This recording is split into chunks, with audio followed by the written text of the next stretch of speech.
Baik, berikut ini saya akan memberikan contoh bagaimana cara kita membuat sebuah tugas, lalu hasil tugasnya bisa kita rekap ke dalam bentuk file Excel. Namun sebelumnya, di dalam drive saya di jendela Google Classroom ada beberapa kelas yang sudah saya uji coba, tetapi akan saya hapus kembali, kecuali yang ini. Yang ini adalah kelas yang saya pakai selama masa pandemi ini. Ini kelas integrasi kelas 789. Seluruh siswa kelas 789 yang beragama Kristen semuanya ada di dalam grup kelas ini. Jadi saya tidak mau mempersulit diri dengan memperbanyak grup kelas, tetapi efektifnya adalah link dari tugas saya semua berada di dalam grup ini.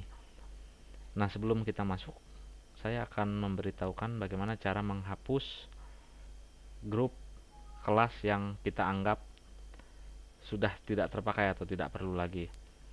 Ini tidak bisa dihapus langsung, tetapi dengan cara diarsipkan dulu, kemudian baru dihapus.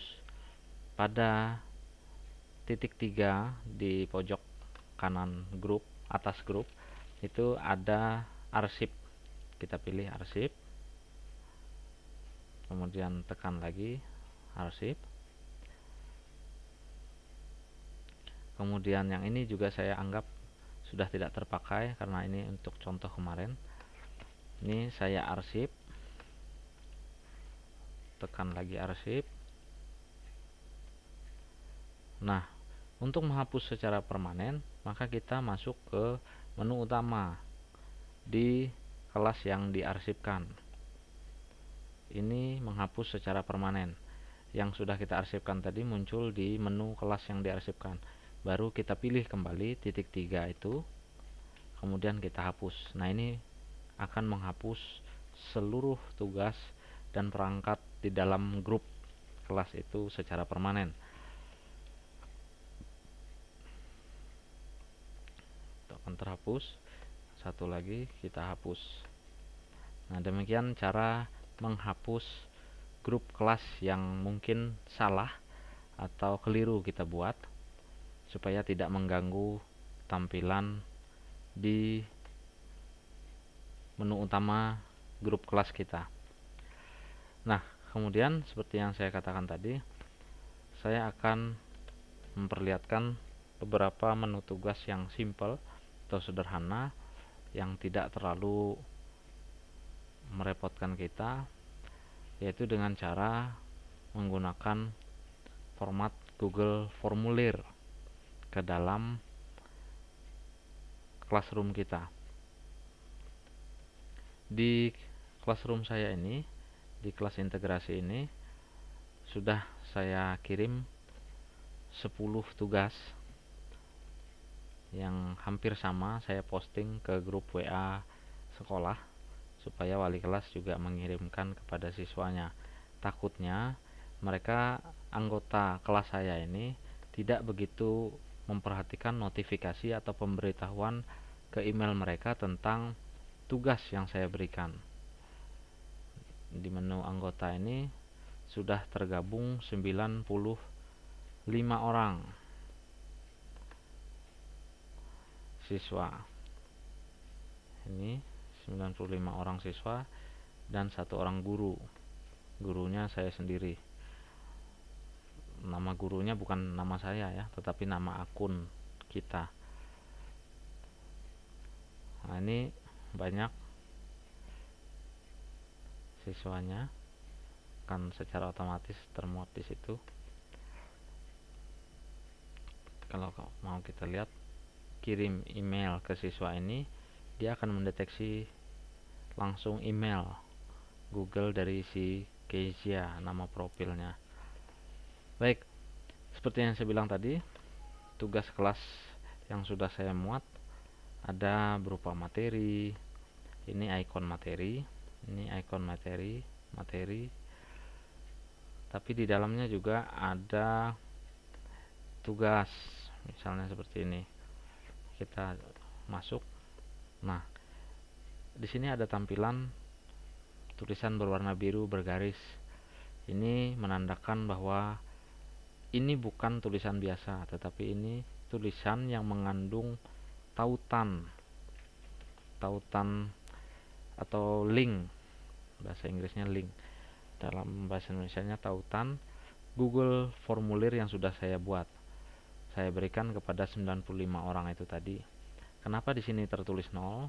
Karena saya tidak menggunakan basic data dari Google Classroom untuk menyerahkan nilai. Sebab jika saya menggunakan Google Classroom, nilainya akan manual jika saya tidak setting di menu buat di dalam sub-sub menu pembuatan tugas seperti yang sudah dijelaskan di video sebelumnya.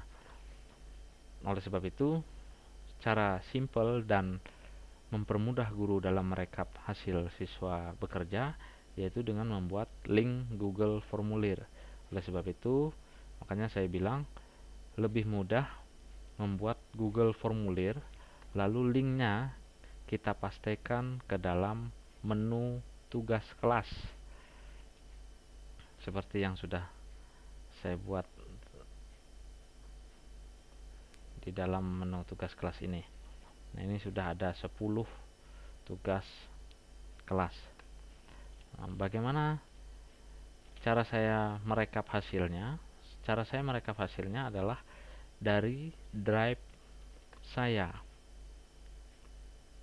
Dari drive saya di folder daring ini folder yang saya buat khusus memuat seluruh formulir Google Form dari tugas-tugas yang sudah saya pastikan linknya tadi, yang sudah saya perlihatkan kepada seluruh siswa di aplikasi Google Classroom. Jika kita masuk ke dalam folder daring ini, maka di sini akan terlihat formulir-formulir saya dari formulir tugas pertama sampai tugas ke-10. Nah, yang berikon warna biru itu adalah Google Formulir. Yang ikon berwarna hijau itu adalah spreadsheet-nya. Jadi ini Google Formulir ini memiliki rekapnya adalah yang di sebelahnya. Ini adalah rekap hasil kerja siswa setelah saya bagikan linknya. Nah, ini contoh bagian 2. Maka ini adalah spreadsheet-nya. Kita buka terlebih dahulu Google Formulir di tugas kedua sebagai contoh. Nah, ini adalah tugas kedua yang saya buat. Nanti kita akan membahas lebih dalam lagi tentang Google Formulir pada video selanjutnya.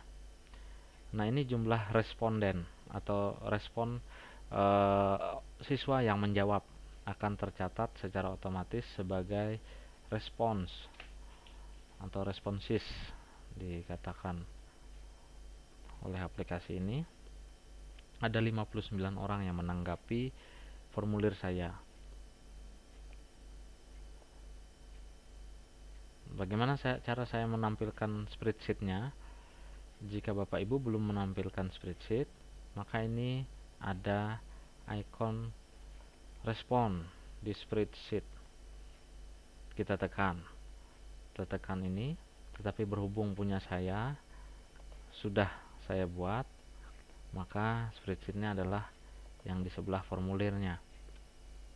Nah, ini adalah hasil rekap dari siswa yang sudah mengerjakan. Kebetulan ini saya buat skor, ternyata ada yang salah menjawab atau bagaimana, saya kurang tahu proses mereka, tetapi buktinya ada temannya yang bisa mendapatkan skor di sini. Jadi yang lain tidak tahu kok bisa 0. Nah, itu nanti ada cara menyeting lagi di video yang lebih detail tentang bagaimana cara membuat Google Formulir. Nah, itulah sistem rekap yang bagus yang dimiliki oleh Google Formulir, yang secara otomatis bisa kita download dan kita cetak, sehingga akan memudahkan guru dalam melihat hasil pekerjaan siswa tanpa mengoreksi lagi, karena langsung memunculkan skor. Ini tidak saya tampilkan skor. Ya, saya kira itu tentang cara mudah atau yang tidak begitu rumit menggunakan Google Classroom, sederhana namun efektif, yaitu dengan cara mengkombinasikan Google Classroom dengan Google Formulir. Jadi Google Formulir itu tautannya kita pastekan ke dalam menu tugas, sehingga nanti rekapnya bisa kita cetak di drive kita sendiri. Demikian, terima kasih.